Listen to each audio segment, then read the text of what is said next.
एक अपनेपन का संबंध है। आपने अपना मानकर हुड्डा साहब से उस समय बात करी और जैसे बताया एक लंबी प्रक्रिया 2007 में ये मांग उठी, जब हमारी सरकार बनी उसके 2010 में जो स्टडी होनी थी, जो एंथ्रोपोलॉजिकल स्टडी की बात कर रहे थे हरिओम जी, वो स्टडी कमीशन हुई 2010 में। अभी सारे कागज़ वो दिखा रहे थे और वो लंबी स्टडी चलती है और उस स्टडी के आधार पे 2012-13 तक वो स्टडी चली और 2014 के शुरुआत में उस स्टडी के आधार पर उस समय पूर्ववर्ती मुख्यमंत्री हुड्डा साहब, उस टाइम कांग्रेस सरकार थी, उन्होंने 19/4/2014 को फाइल पे लिखा कि भाई सीएम हैज़ अप्रूव्ड, यानी कि मुख्यमंत्री ने ये जो स्टडी के आधार पर ये प्रस्ताव पारित कर दिया और अब ये केंद्र सरकार में प्रस्ताव जाएगा। सीएम हैज़ अप्रूव्ड 2000 उसमें लिखा गया। ये बड़ी बात थी और उसमें केवल अपने अहरी समाज की नहीं, उसमें 4 उस जो स्टडी है और वो जो प्रस्ताव है, जैसे कि अभी परमवीर जी ने बताया, उसमें राय सिख समाज का भी, धोबी समाज का भी और बंजारा समाज, 4 समाज, उस समय कांग्रेस की सरकार ने इन 4 समाज को अनुसूचित जाति में शामिल करने की सिफारिश केंद्र सरकार को भेजने का काम किया। तो ये उसमें मैं कहना चाहता हूँ कि भाई उसमें मेहनत, जो सबसे हरिओम जी की जो मेहनत है और इनकी जो तपस्या रही, उस मेहनत को जो है मैं बहुत बहुत आपको बधाई देता हूँ कि भाई आपने एक अपने जीवन में, क्योंकि कोई भी जो है किसी भी व्यक्ति के सामाजिक जीवन में एक बहुत बड़ा ये जो उपलब्धि हो सकती है कि कोई अपनी इस तरीके से कोई अपने हकों की लड़ाई लड़े और हकों की लड़ाई लड़ते हुए उनको निष्कर्ष तक लेके जाए, उसमें लड़ाई में उनको सफलता मिले। तो आज मुझे बहुत खुशी है इस बात की।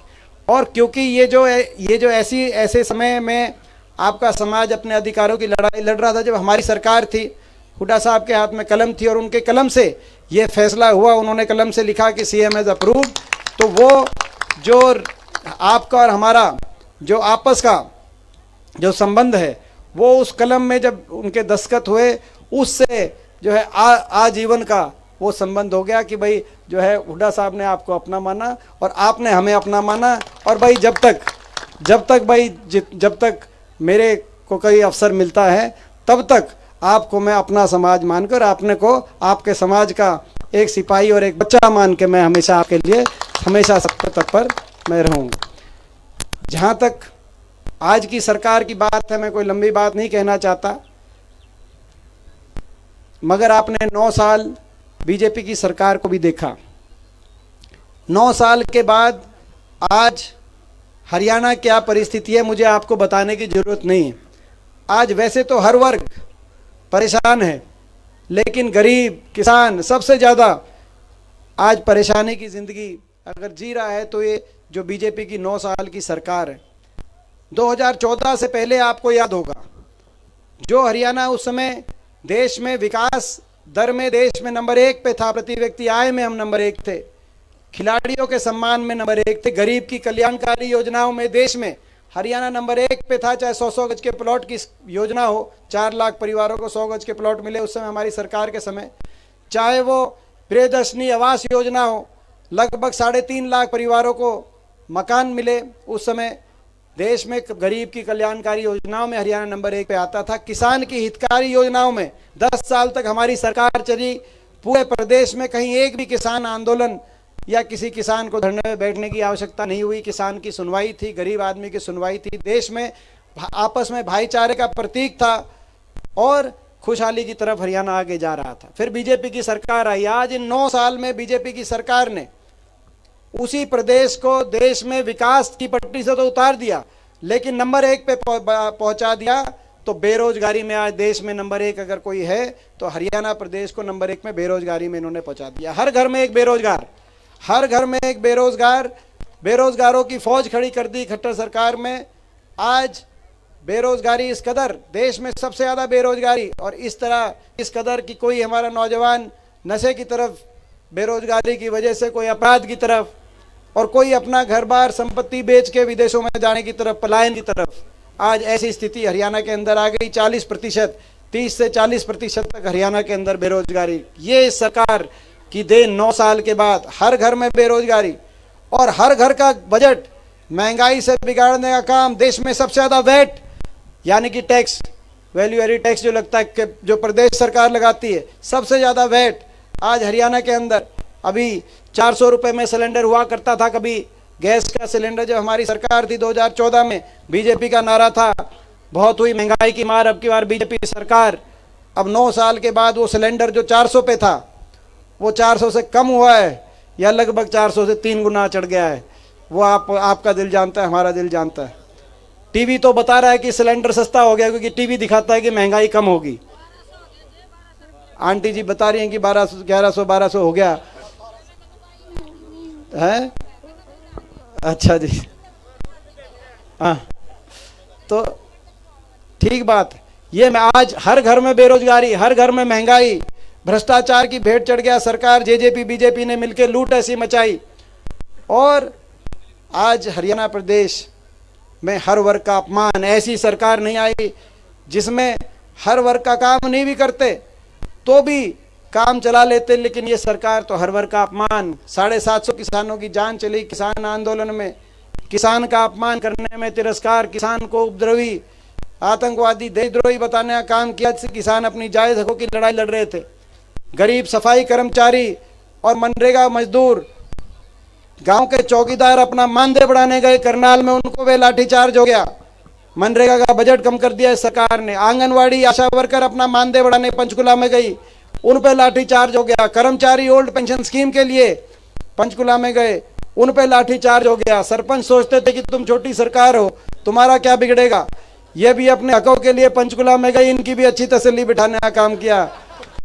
आपके सामने क्या ये हर वर्ग, आज खिलाड़ी, हमारी बेटियां, हमारे देश की के गौरव, जिन्होंने देश के लिए ओलंपिक के मेडल लेके आने का काम किया, देश के तिरंगे को विश्व पटल पे ऊपर लेके जाने का काम किया, आज वो अपने मान सम्मान के लिए जंतर मंतर बैठी हैं, उनका तरह तिरस्कार, हर वर्ग का अपमान।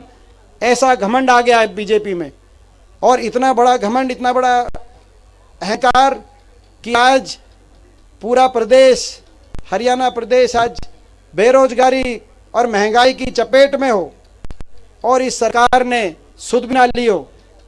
कांग्रेस पार्टी ने हमेशा गरीब आदमी की सुध लेना काम किया। मैं इसी का उदाहरण आपको देता हूं। कांग्रेस पार्टी की एक सरकार राजस्थान में और एक हिमाचल में, हम दोनों तरफ हमारे स्टेट है। आज महंगाई की जो मार आई बीजेपी की वजह से, राजस्थान की सरकार ने फैसला लिया, गहलोत सरकार ने, कि 500 रुपये में सिलेंडर मिलेगा।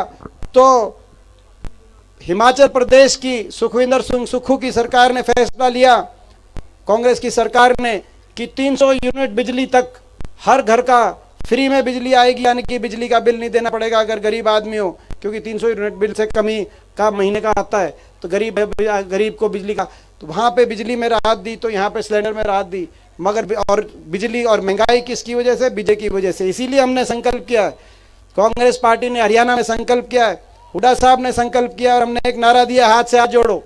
हाथ से हाथ जोड़ो यानी कि हर हरियाणा वासी को दूसरे हरियाणा वासी से जोड़ो, किसान को एमएसपी की गारंटी और सम्मान से जोड़ो, नौजवानों को काम से जोड़ो, और हर परिवार को 300 यूनिट बिजली फ्री से जोड़ो, और भाई हर हमारी महिला को 500 रुपये सिलेंडर से जोड़ो।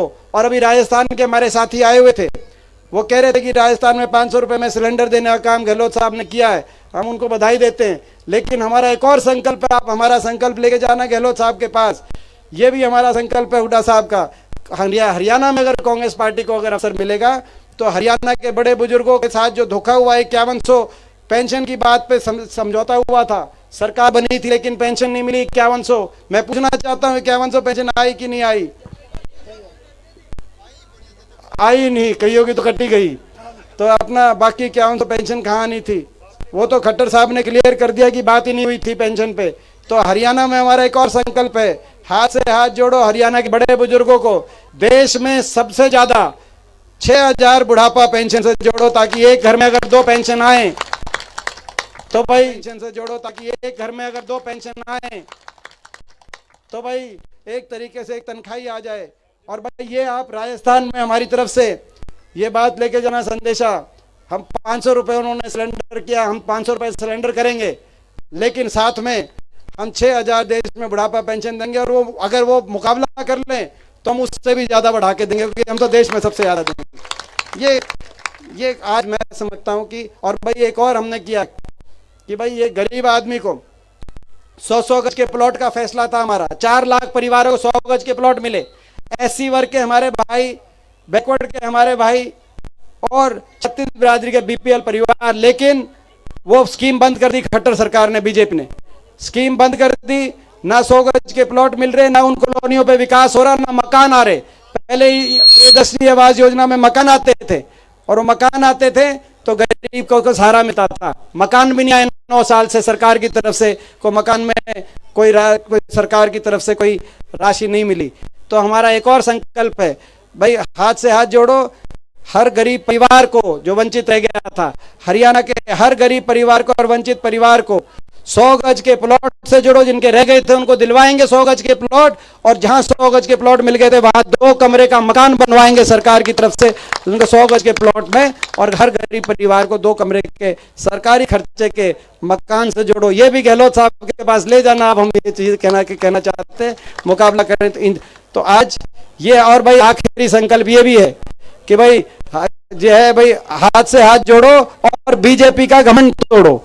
ये एक हमारा से ज्यादा अहंकार और घमंड में। और आखिरी बात करते हैं, समाप्त करूंगा। अभी ये कह रहे थे हरिओम जी की भाई आज हमारा जो संवैधानिक अधिकार दिवस आपने मनाया है, 7वां एरी समाज का संवैधानिक अधिकार दिवस, और उन्होंने कहा कि जी ये विपक्ष में उठा सा का मुकाबला हम ग्रांट में नहीं कर सकते, हम सरकार से लड़ाई लड़ रहे हैं, सारा बजट सरकार के पास होता है। इन्होंने बिल्कुल ठीक बात की, लेकिन अपना समाज है और मैं अपने आप को अपने समाज का हिस्सा मानता हूं, और ये बात ठीक है विपक्ष में है, लेकिन आज हरियाणा में 15 सांसद हैं, 10 लोकसभा के, 5 राज्यसभा के, 15 में से 14 सांसद बीजेपी के हो सकते हैं, लेकिन एक विपक्ष के एकमात्र सांसद के रूप में आपके बच्चे के हाथ में भी एक छोटी मोटी कलम है।